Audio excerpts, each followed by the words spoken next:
Hello, I'm Mike Graziano, and welcome to this series of videos on how to compose a symphony. In this video, we'll finish the orchestration for the second movement. We have one more melody, the C melody. I keep calling it a melody, even though it isn't a formal melody. It's more like a section of music than a melody, but I don't want to call it the C section. Whatever it's called, let's first listen to the rough sketch of it, all 14 measures of it, and then we'll go back and orchestrate it.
Remember, I composed this section at the keyboard to try to get it just right, and for that reason it's a little more filled out than a typical sketch.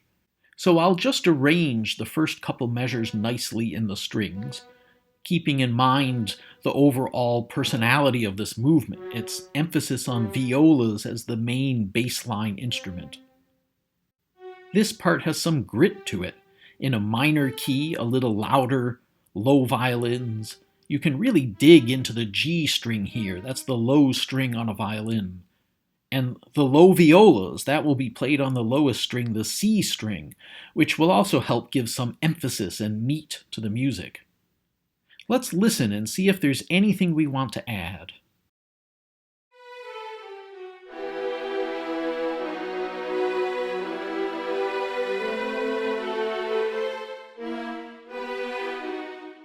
I'm going to try something fun.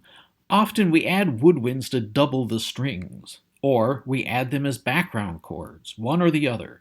But let's try a third option, like a three-ring circus. One group is doing one thing, another group is doing something else. I'll give the oboes something to do. Very simple, barely a tune. It's just climbing up a little ladder here, doing its own thing. Let's see how that sounds.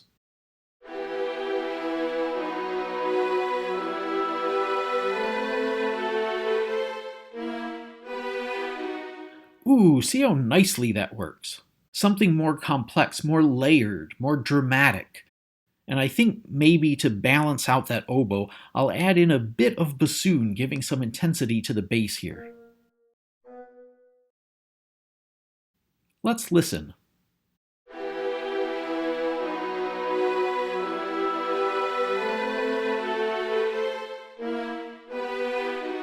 Very nice.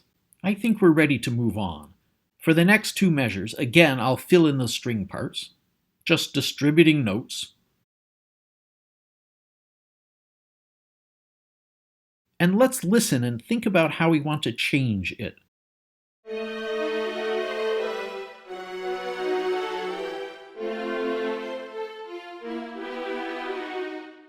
Right away, I can see how to add real color to it. It's made of dramatic chords interspersed with melodic fragments. What if we gave the chords to the woodwinds and left the melody to the strings? Those chords are pretty sketchy. Here I'll fill them in. And let's hear how that sounds.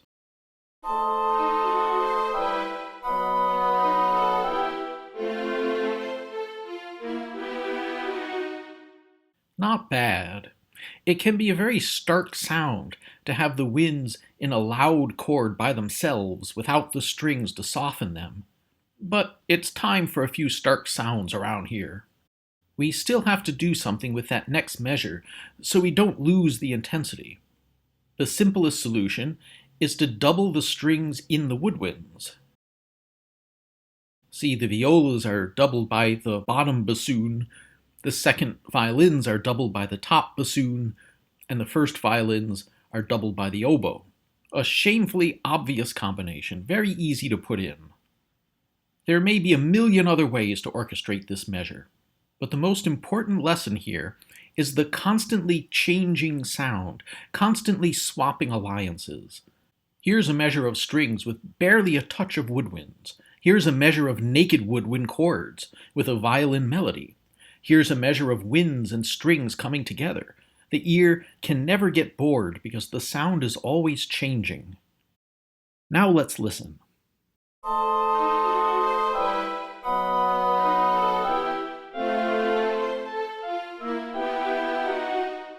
Yes, that actually works very well. For the next part, I like the idea of taking a brief break from the more intense woodwind sound of the previous section. Here I'm just filling out the strings, cleaning up the sketch. And maybe that will be enough for us. Maybe that gentler sound will be sufficient. Let's listen to it.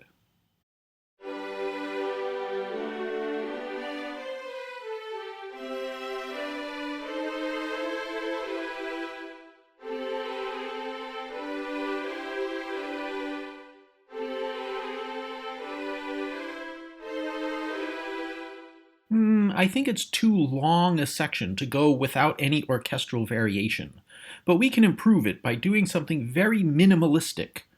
We can add a moment of intensity right here in this measure. The oboes and bassoons can come back, doubling the strings, and then they're gone again. Just a brief intensification in the middle of the phrase. How does that sound?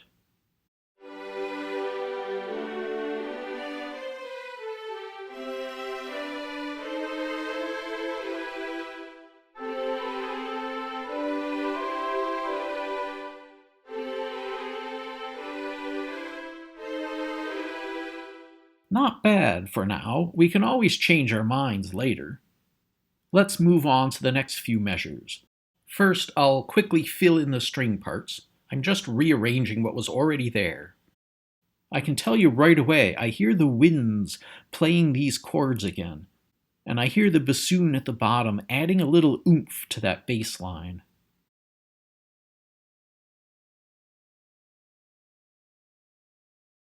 Now let's listen.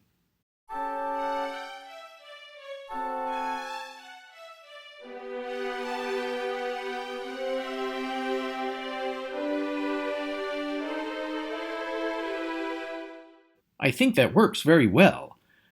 Now for the last few measures of the C melody. Filling in the strings again. How does that sound?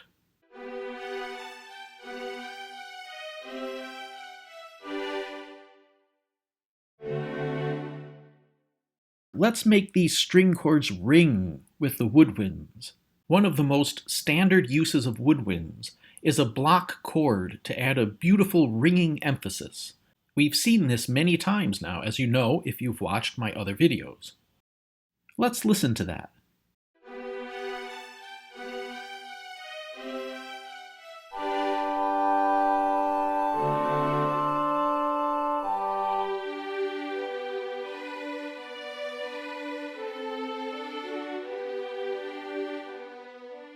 Very nice. And we're done with the C melody. Let's go back and listen to the full C part and how it flows into the A part.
have an idea.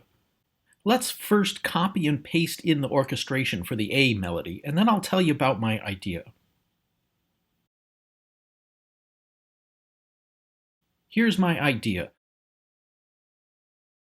What if we mess with the A melody so we don't quite return to it properly? Plot is about suspense. Music has a plot to it because it has suspense. This movement is ultimately about waiting suspensefully to return to the comfortable singing A melody. But plot works best if you can delay the moment of satisfaction. So let's do that. Unexpectedly refuse to give people the beautiful melody. We'll fragment it a bit so it sounds stilted and wrong. So the ear says, "What the heck? I thought I'd get my nice A melody again. What's happened to it?" I'm also leaving out those sustaining bassoon chords in the background that opened the piece, so the melody sounds thinner here. Oh, and here's another trick. I know. I'll move it to the second violins. Nobody will really hear the difference between first and second violins. Maybe the first violin section is slightly bigger and richer, but the real difference here is how it communicates to the players. It tells them that the return of the A melody is not complete. And now, here it can come back properly. This moment, this becomes the true moment of resolution. This means we're done with the movement, and we're ready to listen to it all the way through. We did that 6 videos ago. You heard the fully orchestrated movement, but now maybe you'll see more in it. You'll understand it in a new way after going through the composition process. I won't comment at the end.